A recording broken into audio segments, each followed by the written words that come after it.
And welcome जी। उम्मीद है आप खैरियत से हैं, ठीक ठाक हैं। आज की इस वीडियो में मैं बात करूंगा जो अमेरिका के जो स्कूलों क्वेश्चन है उनकी कुछ मुस्बत चीज़ें, पॉजिटिव चीज़ें और कुछ ऐसी चीज़ें जिनको लोग जो है ना यहाँ पे नेगेटिव समझते हैं या जो है ना जिनसे उनको काफ़ी ज़्यादा चैलेंजेस फेस समझते हैं कि हमें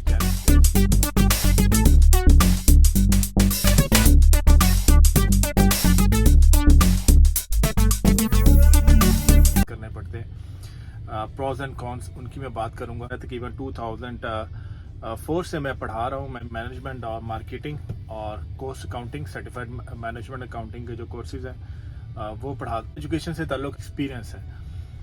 अच्छा, पहले मैं बात करूंगा यहाँ के स्कूलों की पॉजिटिव चीज़ में सबसे पहले जो है वो इंफ्रास्ट्रक्चर। अच्छा, इसमें पहली तो अच्छी बात यह है कि 5 साल से पहले बच्चों को स्कूल में नहीं लेते और बच्चों को अगर वो जाते भी हैं 5 साल से पहले तो वो डे केयर में जाते हैं, स्कूलिंग में दाखिला उनको नहीं मिलता। दूसरा ये कि अगर वो स्कूल में जाते हैं तो उन पर किताबों का इतना ज़्यादा बर्डन नहीं होता। तीसरा ये कि उन पर एक्टिविटी बेस्ड उनको लर्निंग दी जाती है, उनको केस स्टडी पे सिखाया जाता है और उन पर कोई इस तरह का प्रेशर नहीं होता कि आपने बहुत ज़्यादा रट्टा लगाना है। और नंबर 4 बात जो मुझे अच्छी लगी वो ये है कि यहाँ पे पास फेल का कंसेप्ट नहीं है। आपका बच्चा अगर जो रेगुलर क्लास में पढ़ रहा है तो उसको प्रमोट कर दिया जाता है, जबकि मोस्टली कुछ स्कूलों में आज भी जो है ना पास और फेल करके जो है ना बच्चों को डिग्रेड किया जाता है। वो इस वजह से वो 5वीं क्लास से ऊपर ही नहीं जाते। और फिर एक और अच्छी बात यह है कि यहाँ पे जो कोर्स का जो लेवल है ना वो बड़ा ज़बरदस्त है। वैसे मतलब 3rd ग्रेड के बच्चे का जो मैंने कोर्स का मैथमेटिक्स का और इन चीज़ों का लेवल देखा है वो मोस्टली मैट्रिक लेवल के बच्चों का जो लेवल मैंने देखा है वो हुआ करता है। तो 3rd लेवल पे ही उनका कोर्स का लेवल बड़ा अच्छा रखा गया। फिर इसके अलावा एक और मुसीबत बात यह कि जो होनी चाहिए वो ये कि यहाँ पे अगर बिलफर्ज बच्चे को एक चॉइस दी जाती कि आपका इंटरेस्ट आईटी में है, आपका जो है ना टेक्नोलॉजी में है, या आपका इंजीनियरिंग में इंटरेस्ट है, या आपका मेडिकल में इंटरेस्ट है, तो उनके छोटी लेवल की एक बुक रखी जाती है जो उनको साथ साथ पढ़ाने के लिए वो दे दी जाती है और आहिस्ता आहिस्ता कुछ न कुछ उनको पढ़ाया जाता है। पढ़ाया मोस्टली जो है ना यहाँ पे वीडियो के जरिए पढ़ाया जाता है और जो है ना असाइनमेंट बेस्ड पढ़ाया जाता है और बहुत ज़्यादा बच्चों को प्रेशराइज नहीं किया जाता। फिर एक और अच्छी बात यह कि बच्चों को मारा नहीं जाता, मार पीट के उनको डराया नहीं जाता, ये भी सही बात है। तो जहाँ पे ये मुस्बत बातें हैं वहाँ पे कुछ साइड इफेक्ट भी हैं, नेगेटिव बातें भी हैं। फिर इसके अलावा अच्छी बात ये भी है कि जो पुअर होते हैं उनको जो है ना फीस नहीं देनी पड़ती जो लो इनकम से कम है।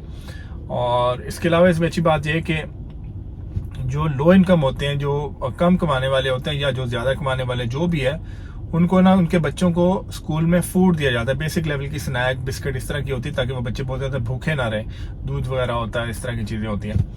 अब इसमें जो पुअर होते हैं, मतलब जो पॉवर्टी लेवल से कम कमा रहे हो तो वो लिख के देते तो उनको पैसे नहीं देने पड़ते। लेकिन जो पॉवर्टी लेवल से थोड़ा ज़्यादा कमा रहे हो तो मतलब $3000 से जो ज़्यादा कमा रहे हैं मंथ, तो वो उनको फिर पैसे पे करने होते हैं उस फूड के, वरना वो घर से ही वो भेजते हैं। कुछ स्कूलों में घर से भेजने वाली फूड अलाउड होती, कुछ में अलाउड नहीं होती।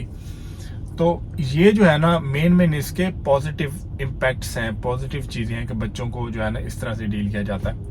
लेकिन जहाँ पे पॉजिटिव होती है वहाँ पे नेगेटिव भी बहुत ज़्यादा होती हैं। तो अब हम आहिस्ता आहिस्ता नेगेटिव की भी बात करते हैं। अब हम नेगेटिव की बात करें तो नेगेटिव में पहली नेगेटिव बात है कि बच्चों को जो है ना बिल्कुल भी कुछ ना कहने से उनकी जो है ना तबीयत में कोई कंट्रोल नहीं रहता। मैंने अक्सर टीचर को देखा वो रो रही होती हैं और उनको जो है ना बच्चे जो है ना जो भी गाली दे दें, कुछ भी दे दें और जो है ना वो कंट्रोल में नहीं रहते। फिर दूसरा ये कि जहाँ पे सजा या जजा का कंसेप्ट थोड़ा कम है, अगर वो कम हो तो उस सूरत में बच्चे जो है ना मेहनत नहीं करते और उनको ना डर होता है ना उनको जो है ना किसी अचीवमेंट का होता है। तो अचीवमेंट का जो अट्रैक्शन है ना वो कुछ स्कूलों में दी जाती है लेकिन ज़्यादातर जो है ना वो नहीं दी जाती। तीसरा जो नेगेटिव मैंने जो देखा है यहाँ पे वो ये होता है कि जो आप जिस एरिया में रह रहे हैं आप सिर्फ उसी स्कूल में दाखिला ले सकते हैं। कई दफ़ा ऐसा होता है कि वो एरिया जो है ना आपको पता नहीं चलता, लेकिन बाद में जो है वो पता चलता है कि ये जो है ना बच्चे यहाँ पे जो है ना ज़्यादातर ड्रग्स, वाइन, क्योंकि शराब वगैरह थी तो बच्चे पेरेंट्स घर में पीते हैं। तो जो बच्चे अपने पेरेंट्स को शराब और इस तरह ड्रग्स में देखते हैं तो वो भी जो है ना इसको बुरा नहीं समझते और वो एक्टिविटी करना चाहते हैं। लेकिन स्कूलों में जब जाते हैं तो फिर दूसरे बच्चे भी उस तरह की एक्टिविटीज़ में आ जाते हैं, जो एक नेगेटिव चीज़ है इसकी। फिर इसके अलावा यहाँ पे स्कूलों में जो यहाँ पे इमिग्रेशन पे जो पेरेंट्स को कंसर्न होता है, ख़ास तौर पर बच्चियों को, वो ये होता है कि 6ठी 7वीं 8वीं 9वीं को एजुकेशन होती है और फिर कोई कंट्रोल नहीं होता टीचर की तरफ से भी और यहाँ का कल्चर भी है। आपको इतना ज़्यादा बुरा नहीं समझा जाता लेकिन उनको इसमें कंसर्न होता है बहुत ज़्यादा, और बहुत ज़्यादा ओपन होने की वजह से हर चीज़ ओपन होती है और वो फिर जो है ना कुछ लोगों के लिए वो हजम नहीं होता।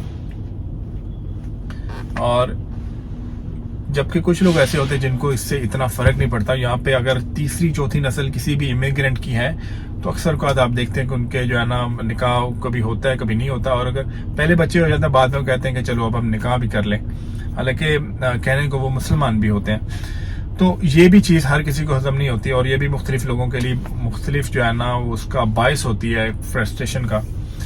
और तो ये जो चंद चीज़ें हैं जो कि स्कूल में जो है ना यहाँ के पेरेंट्स को जिसको फेस करनी पड़ती है, और फिर इसके लिए वो क्या करते हैं, या तो ये है कि उनको अपने कल्चर से रखने के लिए यहाँ पे जो प्राइवेट स्कूल्स होते हैं, जो इस्लामिक स्कूल कह सकते हैं, वहाँ पे दाखिला करवाते हैं। अब वो हर किसी की अफोर्डेबिलिटी नहीं होती। यहाँ पे इस्लामिक जो स्कूल्स हैं उनकी फ़ीस तकरीबन $700 या $800 इसके पास होती है।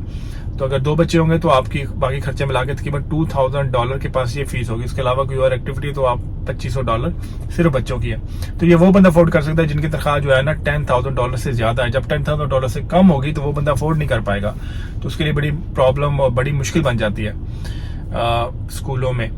फिर कुछ पेरेंट्स क्या करते हैं कि वो जब बच्चों को थोड़ा स्कूलिंग लेवल पे, खास तौर पे बच्चों के जो वालिदैन है वो थोड़ा सा बड़े होते हैं, तो they take them out of United State, किसी भी कंट्री में उसको ले जाते हैं ताकि वो वहाँ का कल्चर सीखें।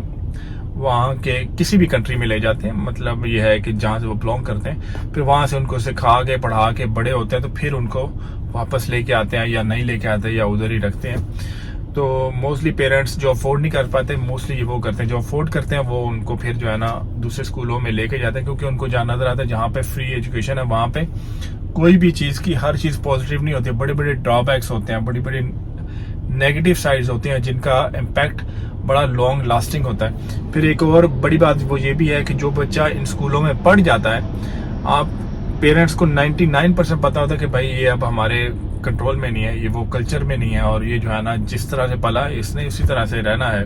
खासतौर पर अगर बच्चियाँ हों तो उनका फिर पेरेंट्स ज़्यादा केयर करते हैं।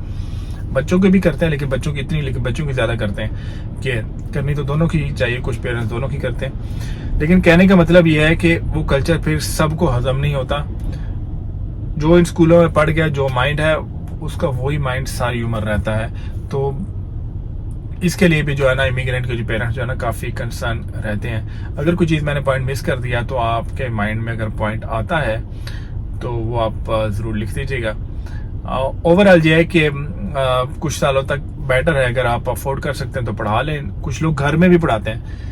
घर में क्या करते हैं, वो स्कूल से रजिस्टर करते हैं कि हम इसको होम स्कूलिंग करेंगे। बड़े पेरेंट्स आजकल होम स्कूलिंग कर रहे हैं इन्हीं चीज़ों की वजह से। जो 4, 5, 6, 7, 8 पॉइंट मैंने हाईलाइट किए हैं कि मैंने जो देखे हैं, इस वजह से वो फिर पेरेंट्स क्या करते हैं, उनको घर पे ही पढ़ाते हैं, बच्चे या बच्चियों को घर पे इनको होमवर्क कराते हैं। But it is not possible for everybody to do that, लेकिन कुछ पेरेंट्स करते हैं। आपके भी माइंड में कोई ऐसी राय आती हो या जो है ना पॉइंट आता हो जो कि मैंने मिस कर दिया पॉजिटिव में और नेगेटिव में, तो आप ज़रूर कमेंट बॉक्स में लिखिएगा। मिलते हैं नेक्स्ट वीडियो में। अल्लाह हाफिज़।